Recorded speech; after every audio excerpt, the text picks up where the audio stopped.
తెలంగాణలో phone tapping వ్యవహారం సంచలనంగా మారింది. ఇప్పటి వరకు 4 అధికారులను పోలీసులు అరెస్టు చేశారు. కాగా ఫోన్ ట్యాపింగ్ వ్యవహారానికి, హవాలా వ్యాపారానికి ఉన్న సంబంధాలపై పోలీసులు ఆరా తీస్తున్నారు. ఫోన్ ట్యాపింగ్ వ్యవహారం బయటపడినప్పటి నుంచి బేగం బజార్ ప్రాంతంలో సోదాలు నిర్వహిస్తున్నారు పోలీసులు. ఈ నేపథ్యంలో కొందరు వ్యాపారులతో ఒకరిద్దరు టాస్క్ ఫోర్స్ పోలీసు అధికారులకు సాన్నిహిత్యం ఏర్పడిందనే ప్రచారం ఉంది. ఆ క్రమంలో వారితో ఆర్థిక లావాదేవీల బంధం కొనసాగించారనే ఆరోపణలు ఉన్నాయి.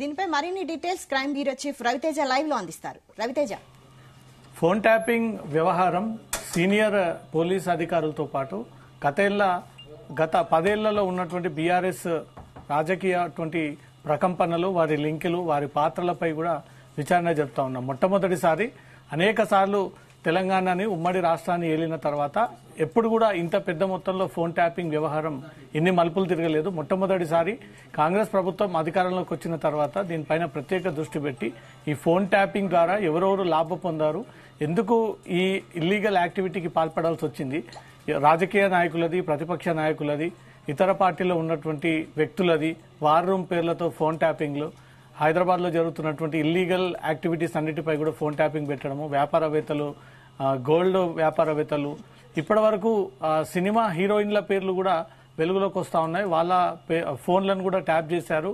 వాళ్ళ ఇంట్లో మాట్లాడుకున్నటువంటి సంభాషణలు కూడా విని వారిని కూడా బ్లాక్ మెయిలింగ్ కి పాల్పడ్డారనే ఒక ఆరోపణలు వెలువడతా ఉన్నాయి.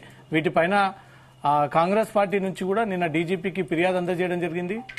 మొన్న బీజేపీ రఘునందన్ రావు, ఎక్స్ఎమ్మెల్యే రఘునందన్ రావు కూడా ఫిర్యాదు అందజేస్తూ దీనిపైన సమగ్ర విచారణ జరపాలి, దీంట్లో చాలా మంది ఇన్వాల్వ్ అయి ఉన్నారు, కనీసం వందలాది మందిగా రాజకీయ నాయకుల యొక్క ఫోన్లు ట్యాప్ కి గురయ్యి గతంలోనే ఈ అంశం మీద మేము బీఆర్ఎస్ ప్రభుత్వానికి ఫిర్యాదు అందజేశాము, ఎవరు కూడా పట్టించుకోలేదు. ఇప్పుడు కాంగ్రెస్ వచ్చిన తర్వాత ఈ వ్యవహారం వెలుగులోకి వచ్చింది. స్వయంగా ఎస్ఐబి అనేది స్పెషల్ ఇంటెలిజెన్స్ బ్యూరో, ఇది అప్పట్లో ఉమ్మడి రాష్ట్రంలో ఉన్నప్పుడే ఈ టీంని ఏర్పాటు చేసి దీని ద్వారా మావోయిస్టుల కదలికలను గుర్తించాలి, ఏవైనా అలజడి గాని, ఆందోళనలు గాని, దేశంలో గాని, రాష్ట్రంలో గాని ఇంకేవైనా పెద్ద మొత్తంలో బ్లాస్టింగ్ కి సంబంధించినటువంటి యాక్టివిటీస్ కి ఏదైతే పాల్పడితే ముందుగానే పసిగట్టడానికి ఉపయోగించినటువంటి టీం స్పెషల్ ఇంటెలిజెన్స్ బ్యూరో. ఈ ఎస్ఐబి కేవలం మావోయిస్టుల కదలికలు, అలజడి క్రియేట్ చేస్తున్నటువంటి వ్యక్తుల యొక్క మానిటరింగ్, ఎవరితో అయితే సంబంధాలు ఉంటాయి, ఏదైతే టెర్రరిస్టులతో గాని, ఉగ్రవాదులతో గాని సంబంధాలు ఏర్పాటు చేసుకుని ఆపరేషన్స్ చేస్తూ ఉంటారో వాళ్ళ యొక్క కదలికలను గుర్తించుకోవడానికే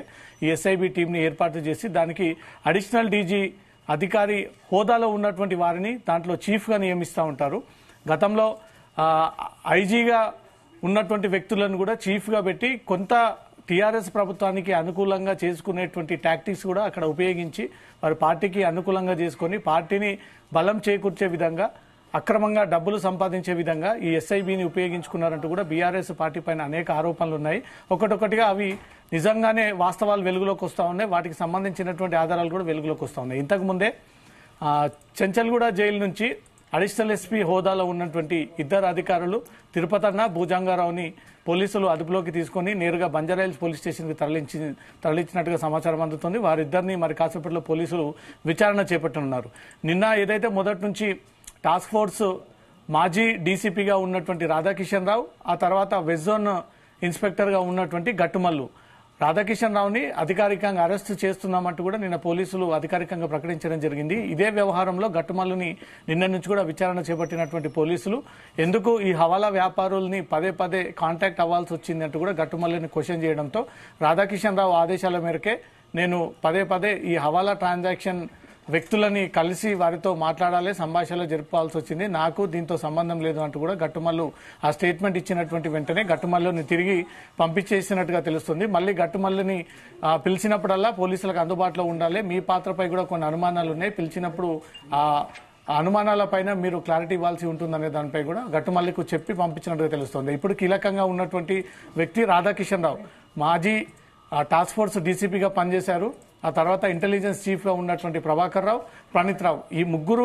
ఈ ఎస్ఐబిని పూర్తిగా అక్రమ మార్గంలో నడిపించారు, దొడ్డిదారిన నడిపించారు. కేవలం ఇంటి వ్యక్తుల కోసం, ఒక రాజకీయ కుటుంబం కోసం పనిచేశారు. ఒక పోలీస్ డ్యూటీ అని సోయి లేకుండా, ఓ పోలీస్ డ్రెస్ రెస్పాన్సిబిలిటీగా ఉన్నాము, ఒక బాధ్యత గల పోలీస్ అధికారులమి, ఐపీఎస్ స్థాయిలో ఉన్నాము, ఐజీ స్థాయిలో ఉన్నాము, డిఎస్పీ స్థాయిలో ఉన్నాము. ఏ ప్రభుత్వం మారినా ఎంతవరకు పనిచేయాలో అంతే పనిచేయాలి, కానీ మొత్తం మెడ మీద వేసుకొని తమే పోలీస్ అధికారులము ఇంకా భవిష్యత్తులో ఏది జరిగినా తమల్ని పట్టుకునేటువంటి ఆధారాలు ఉండవు, ఆ ఎవిడెన్స్ అంతా కూడా కొలాబ్ చేసేటువంటి ఆలోచనతోటే ఈ ఆపరేషన్స్ చేపట్టారనేది ఒకటొకటిగా వెలుగులోకి వస్తోంది. మొదట రాజకీయ నాయకుల యొక్క ఫోన్లు ట్యాంపర్ చేయడము, రెండోది హవాలా వ్యాపారులు, బడా వ్యాపారుల యొక్క ఫోన్లు ట్యాంపర్ చేయడము, మూడోది సినిమా ఇండస్ట్రీకి చెందినటువంటి సినిమా హీరోయిన్లని వాళ్ళ వ్యక్తిగత విషయాలు తెలుసుకోవడం కోసం ఈ ఫోన్ ట్యాపింగ్కి పాల్పడ్డారనేది మూడో అంశం. నాలుగోది, ఎవరైతే ఈ ఎన్నికల సందర్భంగా గతంలో అనేక చోట్ల బై ఎలక్షన్స్ జరిగాయి, హుజురాబాద్, తర్వాత మునుగోడు, నాగార్జున సాగర్, రాష్ట్రంలో కొన్ని అనివార్య కారణాల వల్ల జరిగినటువంటి ఈ బైపోల్స్ రీఎలక్షన్స్ లో ప్రత్యేకంగా అక్కడ వార్ రూమ్స్ ఏర్పాటు చేసి ఈ కమ్యూనిటీ అధికారులు ఏదైతే ప్రణీత్ రావు, భూజంగారావు, ప్రభాకర్ రావు, ఈ కమ్యూనిటీకి చెందినటువంటి అధికారులంతా కూడా ఒక టీమ్ గా ఏర్పడి అక్కడ వార్ రూమ్ పేరుతో ఎవరైతే పార్టీలో యాక్టివ్ గా ఉంటారో ఇతర పార్టీ నాయకులు వారి మొబైల్స్ అన్ని కూడా వీరు ఎప్పటికప్పుడు క్యాచ్ చేసి దాని ద్వారా మానిటర్ చేస్తూ ఏ పార్టీ నుంచి ఎవరు మాట్లాడుతూ ఉన్నారు, ఎక్కడ వీళ్ళు డబ్బులు పంచబోతా ఉన్నారు, అధికార పార్టీ యాక్టివిటీస్ ని కడుతున్నారా అనే దానిపై కూడా ఇతర పార్టీ నాయకులంతా కూడా ఒక వార్ రూమ్ ఏర్పాటు చేసి దాని ద్వారా వారి యొక్క ప్రతి ఇన్ఫర్మేషన్ కూడా లాగుతా ఉన్నారంటూ కూడా పోలీస్ శాఖపై వస్తున్నటువంటి విమర్శలు. నిన్న తాజాగా కాంగ్రెస్ పార్టీ నాయకులు కూడా ఏకంగా సీఎం కేసీఆర్ ఫామ్ హౌస్ కేంద్రంగానే ఈ వార్ రూమ్ ఏర్పాటు జరిగింది. ప్రస్తుతం కూడా ఆ వార్ రూమ్ ఇంకా కంటిన్యూ అవుతూనే ఉంది. ఆ ఏరియా నుంచే ఇంకా ఫోన్ ట్యాపింగ్ అనేది కొనసాగుతోంది. పోలీసులు దీనిపైన స్పందించి టీం ఏర్పాటు చేసి ఎర్రవల్లిలో ఉన్నటువంటి కేసీఆర్ ఫామ్ హౌస్ పైన రైడ్ చేస్తే ఖచ్చితంగా ఈ వార్ రూమ్ నుంచి ఆపరేట్ అవుతున్నటువంటి ఎక్విప్మెంట్ అంతా కూడా రికవరీ చేయొచ్చు. పోలీస్ శాఖ దీనిపైన స్పందించాలంటూ కూడా కాంగ్రెస్ నాయకులు నిన్న డీజీపీకి ఫిర్యాదు చేశారు. దీనిపైన రాష్ట్ర ప్రభుత్వం కానీ పోలీస్ శాఖ కానీ ఏ నిర్ణయం తీసుకుంటుందనే చూడాలి. రెండోది, వ్యాపారవేత్తలు, రియల్ ఎస్టేట్ వ్యాపారులు, 2 నెంబర్ దందా చేసేటువంటి వ్యాపారులు. ఇది హైదరాబాద్ లో ముఖ్యంగా అన్ని వైపుల నుంచి కూడా హవాలా దందా అనేది ఎక్కువగా బేగం బజార్, సుల్తాన్ బజార్, ఉస్మాన్ గంజ్ ఆ ఏరియాలలో ఎక్కువగా జరుగుతూ ఉంటుంది.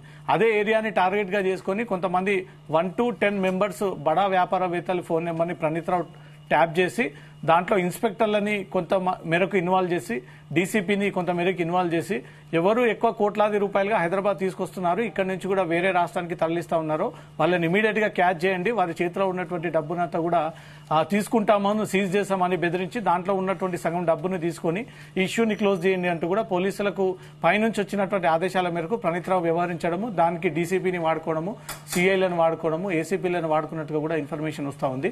హవాలా వ్యాపారం, హీరోయిన్ల కదలికలు, హీరోయిన్ల విషయాలను వ్యక్తిగతంగా తెలుసుకోలేని వారిని ఏ రకంగా బ్లాక్మెయిల్ చేసి వారి నుంచి డబ్బులు లాగొచ్చా అనే ఒక యాక్టివిటీస్ కూడా పాల్పడ్డారు అంటూ కూడా ఎస్ఐబి పైన అనేక అభియోగాలు, ఆరోపణలు వెలువడతా ఉన్నాయి. ఒక పక్క పోలీసుల ఇన్వెస్టిగేషన్ నడుస్తూ ఉంది, మరో పక్క కస్టడీ పేరుతో క్వశ్చనింగ్ సాగుతా ఉంది, మరో పక్క దీంట్లో ఇన్వాల్వ్ అయి ఉన్నటువంటి ప్రతి పోలీస్ ఆఫీసర్ని పంజగుట్ట పోలీసులు విచారించాల్సిందే అంటూ కూడా అందరికీ నోటీసులు జారీ చేసి పిలిపించి వారిని అందరినీ కూడా వ్యక్తిగతంగా స్టేట్మెంట్స్ రికార్డ్ చేసుకుని ఎవరి ఫోన్లు నెంబర్స్ మీకు ఇస్తే దాని ద్వారా మీరు ట్యాపింగ్ కి పాల్పడ్డారు అనే దానిపై కూడా ఒక్కొక్కటిగా ఆ లింకులన్నీ కూడా బయటికి తీస్తా ఉన్నారు. దీంట్లో ప్రధానంగా ప్రముఖులు, ప్రధాన నిందితులు ముగ్గురుగా భావిస్తా ఉన్నారు. వ్యక్తి ప్రభాకర్ రావు గతంలో ఇంటెలిజెన్స్ చీఫ్ గా పనిచేశారు. అప్పుడు ఇంటెలిజెన్స్ చీఫ్ తన రిటైర్మెంట్ అయినటువంటి వెంటనే ఇతను 2020లోనే రిటైర్ అయినప్పటికీ ఓఎస్డీగా ఎక్స్టెన్షన్ ఇస్తూ రాష్ట్ర ప్రభుత్వం అతన్ని డీసీపీ ఇంటెలిజెన్స్ చీఫ్ గా అతను నియమిస్తూ ఈ 3 ఏళ్ల పాటు అతను అక్రమ మార్గంలో ప్రభుత్వం రన్ చేసింది అంటూ కూడా అతనిపైన అభియోగాలు ఉన్నాయి. ప్రభాకర్ రావు ప్రస్తుతం తనే స్పందిస్తూ తను క్యాన్సర్ చికిత్స కోసం అమెరికా వచ్చానని, త్వరలో నేను హైదరాబాద్ వచ్చిన తర్వాత పోలీస్ విచారణ ఎదుర్కొంటాను, మీరు ఏ రకంగా ఇప్పుడు కాంగ్రెస్ ప్రభుత్వానికి పనిచేస్తారో గతంలో బీఆర్ఎస్ ప్రభుత్వానికి మేము కూడా ఆ రకంగానే పనిచేశాము, మీరు పోలీసులే మేము పోలీసులే, మనం అందరం కలిసి ఉండాలి కానీ ఈ రకంగా పోలీసుల మీద కేసులు పెట్టకూడదు అంటూ కూడా ప్రభాకర్ రావు ఈ రకమైనటువంటి మెసేజ్ ఇచ్చినట్టుగా తెలుస్తా ఉంది. ఇటువైపుగా మాట్లాడినటువంటి అధికారి మీరు ఏది చెప్పదలుచుకున్నా ఈమెయిల్ ద్వారా అఫీషియల్ గా మెయిల్ చేయండి, దాని ద్వారా మేము ప్రొసీడింగ్స్ ఫాలో అవుతామంటూ కూడా ప్రభాకర్ రావుకి తిప్పి ఈ రకమైనటువంటి సమాధానం ఇచ్చినట్టుగా తెలుస్తోంది. నెక్స్ట్ భూజంగారావుకి మొదట్లో నుంచి అనేక అవినీతి ఆరోపణలు ఉన్నాయి. బీఆర్ఎస్ ప్రభుత్వంలోకి వచ్చిన తర్వాత ఈ కమ్యూనిటీకి చెందినటువంటి, ఈ వర్గానికి చెందినటువంటి వారికే కీలక పోస్టింగ్స్ కల్పిస్తూ వారిని మాత్రమే కీలక శాఖల్లో పెడుతూ నమ్మకంగా ఉండాలి, వారు మాత్రమే ఈ పనులు చేయగలుగుతారంటూ కూడా ఈ ఇల్లీగల్ యాక్టివిటీస్ అన్నిటిని కూడా ఒకే కమ్యూనిటీకి చెంది ఒకే వర్గానికి చెందినటువంటి అధికారులను పెట్టి మొత్తం ఇన్ని రోజుల పాటు ఈ 10 ఏళ్ల పాటు ఈ ఆపరేషన్ నిర్వహించారనేది మాత్రం ఎస్ఐబి పైన వస్తున్నటువంటి ఆరోపణలు అవన్నీ కూడా నిగ్గు తేల్చేందుకే, అవన్నీ నివృత్తి చేయడానికి, అనుమానాలన్నిపై కూడా క్లారిటీ తీసుకునేందుకే ఒకరొకరుగా నోటీసులు జారీ చేసి పిలిపించి వారిని విచారణ చేపడతా ఉన్నారు. Vaishali. Right Raviteja, thank you.